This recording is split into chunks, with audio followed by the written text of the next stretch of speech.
Thank you, everyone. Dom and the team, it's a pleasure to be here. For those of you who I have not had the pleasure of meeting yet, my name is Narula. I lead our GSP marketing function for RingCentral in our international business. It's actually my first time at this Cavell event. I know many of us are veterans here, given the value that this event brings. A little bit about me. I was at AWS for just under a decade, actually. So the evolution of cloud and AI is something that I'm very familiar with. I think what's really exciting is RingCentral is where the meaning of AI and the business outcomes really lands, right? And that's something that I want to talk to you about today, to really double click into that. What it means for customers in terms of the orchestration, the voice orchestration of AI, but also what it means for the partners in this room, right? So one of the things that you will hear me talk about throughout this presentation is really very much around the underlying theme, okay? So you'll hear me anchor many of my statements around the fact that AI is enabling a lot, okay? There's a lot that we can talk about in terms of its function and capability.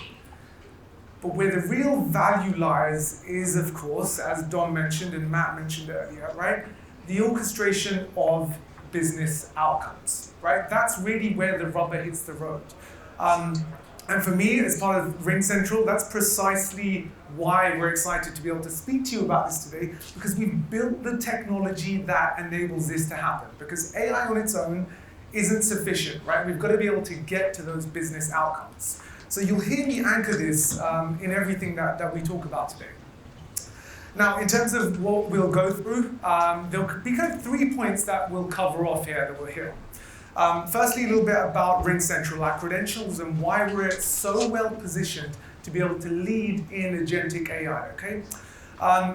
I will take stock of some of the challenges that the industry faces. Now, by no means am I looking at this through rose-tinted glasses, and so I want to be able to kind of recognize that and not necessarily live in the ignorant bliss, right? And then the final piece is a little bit about how we work with our partners today. As I mentioned, I'm part of the GSP organization, and we'll talk through how we're working with our partners today to leverage our agentic AI, our technology, to be able to go to market and really overcome some of those challenges. Now, with that said, as a business, we have depth, okay? We have remarkable success in what we have done. I feel compelled to be able to talk about this, right? Because as Don mentioned and a couple of the other presenters, we're in a noisy marketplace, right? There are new AI vendors and companies emerging every day, okay? But the reality is that is a shallow level to some degree, right? I might get told off for saying that, but there's a lot of noise there, right? And in terms of what we've been doing this for 2 decades, right? We have 500,000 customers across the globe. So we are truly international. We operate across 45 countries. And when you put that into the context of the 5 nines and the fact that we have over 40 billion minutes that travel through our infrastructure per year, there are not many companies that can boast those accolades, right? But the reason why this matters is because it shapes our agentic AI strategy. Those 500,000 customers give us insight. And I think it's something that Matt said at the kickoff, right at the beginning. If I paraphrase, he said, the companies that will succeed are the ones who understand customer needs, right? And that's something we are the closest to. We have that insights, right? So with all respect to Dom and the team, right, we rely on research, but we also rely on what our customers are telling us directly, okay? Similar to Amazon, for example, right? Take them as a prime example. The e-commerce store, okay? Amazon have the unique competitive advantage of knowing who is buying what, when, and how, okay? They can address the pain points because it's in their own house, right? And that's the reason why when I flex this muscle of RingCentral, I say it with the intent not just to boast what we've achieved, but also to give insight in the fact that our agentic AI strategy targets those pain points, right? We take sniper shots at we know what exactly our customers need, and we build out the propositions to be able to do that. Now, with that said, clearly from some of the partners that you see on your screen today, we work with GSP organizations from across the globe, right? These are not momentary partnerships. There are not many organizations that can boast the accolades of working with organizations like this. And that is because of the fact that we can transfer the technology advancements, the 500,000 customers that we've worked with, we can build value propositions to help organizations like these to go to market with our Agentic AI. And that's exactly what we're doing this year and last year. We've developed Agentic AI through voice that empowers these organizations, okay? Is the reason why I'm standing here. We have a dedicated GSP division that is built to work with organizations like this. So it's part of our DNA. There's an entire army of individuals that build these value propositions that aren't just targeted at specific verticals. We're not targeted to specific industries, right? And we can transfer that to telcos and service providers in a way in which they have not seen or the market has not seen before. Now, with that said, I want to take an opportunity to level set here, okay? Not just because this is the first time that I'm presenting at this Cavell event, but I want to be able to ask the question, right? Why does voice communication matter now more than ever before, okay? Perhaps I have a bias, but ultimately, to level set on this point, voice is at a point whereby we are at a stage where customers are expecting more, okay? We're in this irony whereby the fundamental way in which we communicate is hindering and slowing down businesses, right? And that's ultimately because customers expect more. We don't want to be on hold as consumers. We want faster times to resolution, and we don't want to have to repeat ourselves, right? But this is a lot of the top of the funnel conversations that happen, right? And that's the reason why the majority of workforces are constrained. Not because they're investing their time in value-add tasks. Forgive me for saying these are the tedious tasks, right? These are the repetitive, low-value tasks that are challenging workforces today, and that's creating that burnout, right? That's creating an environment where actually we are struggling, or organizations are struggling to deal with the fundamental need of communication through voice, right? So where does that leave us? Okay, it leaves us in a position whereby the industry really has been trying to solve this for years through different tools, different software and dashboards. But I stand here and say, genuinely, the era that we are in today is very much different. We're in a completely new era. And ultimately, that is because voice is having its moment, right? It's having its moment to shine, okay? And I say that because we are able to extract business outcomes in a way in ways which we haven't seen before. This isn't me talking about necessarily reliability, security, and uptime, okay? This is me saying that voice has been the goldmine. The sentiment of conversations, the expression, the way customers are articulating what they need, right?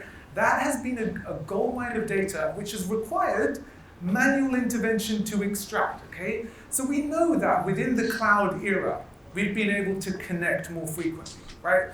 We've been able to work from anywhere, and we've been able to become more efficient. But the difference here is very much around the fact that now Agentic AI is able, or rather technology has caught up to the point whereby we can extract the value from that conversation.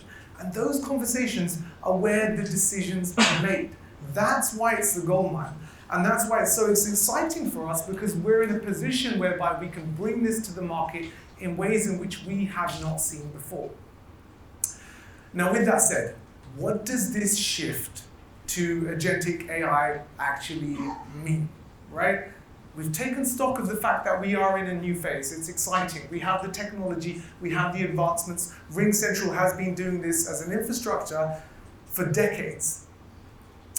We're addressing a gap, an enormous gap really, that's been in the market for quite some time. For years, we've had these two layers, and this will be very familiar to many of you in the audience, right? We've had these systems of engagement. This is where customers interact, the phone calls, the emails, the SMS, right? This is where we capture what customers require. And then we have the system of records. This is where everything is stored. So your CRM, your ticketing systems and dashboards. And ultimately, if I stood here 5 years ago, certainly 10 years ago, I could say to you that these two layers don't talk to one another. The reality is that they do. They do talk to one another, but the problem is that it takes manual intervention to be able to extract any value from the system of records, okay?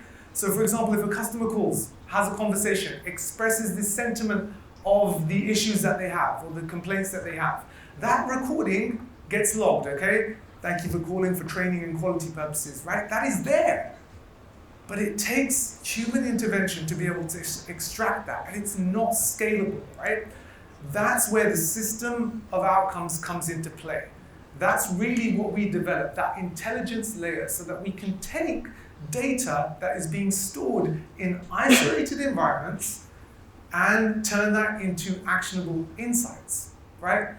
Actionable insights, but also action that can be developed and prompted from that middle layer. Now, in the context of this, again, talking about RingCentral, I can emphasize the fact that we've had 20 years of experience building the most trusted voice infrastructure in the market. I can talk to you about the integrations that are in place that come out of the box for various verticals, right, that RingCentral has built and are unique to our organization. But I think what is most compelling is that this system of outcomes is platform agnostic, okay? The agentic AI that we have developed is not dependent on any particular platform or infrastructure that a customer has. So whether it's a PBX environment, whether it is Microsoft or Genesys, these AI solutions are available today to go to market and leverage for customers to be able to take advantage of. Now with that said, if I double click on those systems of outcomes, okay, that intelligence layer, here is how we are essentially bringing it to life, right? This is what intelligence and those systems of outcomes mean. Now, AI for us is something that goes throughout the entire journey with customers, right? Before the conversation, during, and afterwards. And it starts off with AI receptionist, okay? I think this is something that John talked about earlier.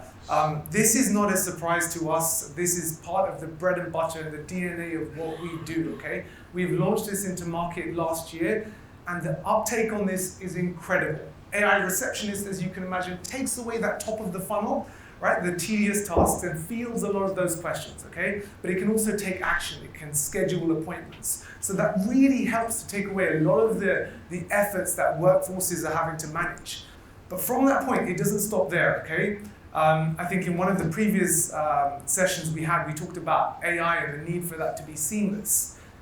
AI receptionist, where necessary, transfers that call to a human, whereby Ava kicks in, okay, the AI virtual assistant. Now the task, or rather the role of the AI assistant is ultimately to provide real-time support, to provide prompts and ensure that that conversation can be dealt with in the most effective manner with all of the insights necessary in the moment. It's about helping the agent or the employee in that time to improve the customer experience. So you can imagine what that does for CSAT scores. And finally, once the conversation stops, that's not where AI stops, right? We have ACE that kicks in, AI conversational expert, and that gives us the ability to look back, to be able to scale that lens, that review mirror of looking back to understand what has happened in that conversation, what are the recommendations, but also not just about that specific conversation, taking all of the conversations that a business has and being able to recommend strategy. Why am I losing leads? Why are my customers frustrated, right? Some of the common questions. These are things that the entire flywheel can really help. This is what we offer. This is what's in market at the moment. And this is what makes our partners become so successful in leveraging agentic AI. Now, with that said, I did mention I won't look at things through a rose-tinted glasses, or rather rose-tinted glasses. There are challenges, okay? And I think a lot of these challenges will resonate with this audience because customers view AI as an opportunity, but also there are challenges as well, right? The first one, as Patrick mentioned earlier, the challenge of declining ARPU, okay? The reality is, customers will end up paying less for existing services over time. We know that. It's a downward slope, right? And that's because of the fact that, to some extent, and in some places, voice is being commoditized and it's a race to the bottom. That's a real challenge, okay? The only way we can overcome that is really by flipping that for adding value to customers so that they are comfortable with paying more for services that drive business outcome, okay? The second area is around this concept of migration tax. Okay? Now, I've heard the term disruption used a lot today, and it's certainly a buzzword in the market. Disruption is not something that is advantageous when it comes to migration. Shifting platforms from one infrastructure to another slows down buying cycles, and I know that the salespeople in the room can attest to that, right? But what it also means is that it takes the conversation from business stakeholders and it pulls it back to the IT department, because in order to leverage AI, we're having to talk about the infrastructure that we need to use to enable that, right? I don't have anything against the IT department, but ultimately we cannot have business-driven conversations with the IT department because it slows the whole process down. And finally, this concept of the AI opportunity cost, right? We know that if we're not talking to customers about AI, our competitors will be, right? So this concept of AI FOMO is a real thing, it exists, but the concern is that it is what's driving churn. There is turbulence in the market because of this, right? To some extent, customer paranoia. It means that the attention of customers is at an all-time high in terms of the risk associated to that. So what we're looking to do, the challenge here is to drive ARPU, but we need to support AI on the existing stack that customers have to avoid this migration tax, right? That's the holistic challenge that we're facing. And what I'm really pleased to be able to talk to you about is how we're dealing with this, how we're working with our GSPs today to effectively go to market with the technology we have, right? For a few reasons. One, because of the fact that our AI is instantly monetizable, okay? This is high value, high margin for customers, and we know that they need it. They are looking for AI solutions, right? So this is the prime way to be able to drive ARPU in a way which is meaningful for customers. In fact, we're seeing a 40% quarter-on-quarter growth in our own business for these services, right? So we know the demand is there. The second area, as we talked about earlier around those challenges, zero friction, okay? I've worked with the partner community my entire career, and I know that this is fundamental to adding anything to a product portfolio. It's not just about the fact that it can be set up in 24 hours. It's about the fact that it can be sold through a sales team with minimal training, okay? Customers can adopt this without retraining their entire engineering teams, right? And ultimately, as I mentioned, it's platform agnostic. So whatever platform a customer has, you can offer this to them with ease of setup. So really important.